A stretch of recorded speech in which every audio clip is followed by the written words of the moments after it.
રાજ્યને ડિજિટલ ઇન્ફ્રાસ્ટ્રક્ચરનું અગ્રણી કેન્દ્ર બનાવવા માટે વિકસિત ગુજરાત ડેટા સેન્ટર પોલિસી 2026-29 જાહેર કરી છે.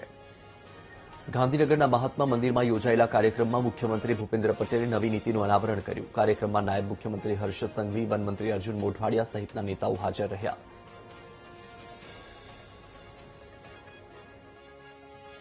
आज मुख्यमंत्री श्री भूपेंद्र भाई पटेल के मार्गदर्शन में गुजरात ने विकसित गुजरात डेटा सेंटर पॉलिसी का लोकार्पण किया. ये अपने आप में देश में अनेक राज्यों में कई समय से डेटा सेंटर की बातें जरूर होती, लेकिन गुजरात ये पहला राज्य है जिसने official data centre policy launch की. और मैं आप सबको अभिनंदन देता हूं कि डेटा सेंटर की पॉलिसी हमने आज लॉन्च की. और डेटा सेंटर की पॉलिसी 7.5 गीगा की कैपेसिटी की जब पॉलिसी लॉन्च हो रही है,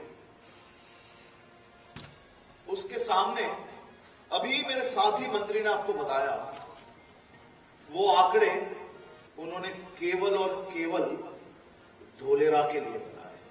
विश्व नेता અને વડાપ્રધાન શ્રી નરેન્દ્રભાઈ મોદી સાહેબ જેવું એક વિઝનરી નેતૃત્વ મળે તો કેવા ક્રાંતિકારી પરિણામો આવી શકે તેનું ઉત્તમ ઉદાહરણ આજનો આ કાર્યક્રમ છે. કોઈ પણ સમાજ અને અર્થતંત્રની અસરકારકતા માટે સાયન્સ અને ટેકનોલોજી મહત્વના છે. શ્રી મોદી સાહેબે 12 વર્ષના સુશાસન કાળમાં સાયન્સ અને ટેકનોલોજીને માત્ર લેબોરેટરી પૂરતા મર્યાદિત રાખ્યા નથી, રાષ્ટ્રના વિકાસના મુખ્ય આધાર બનાવ્યા છે.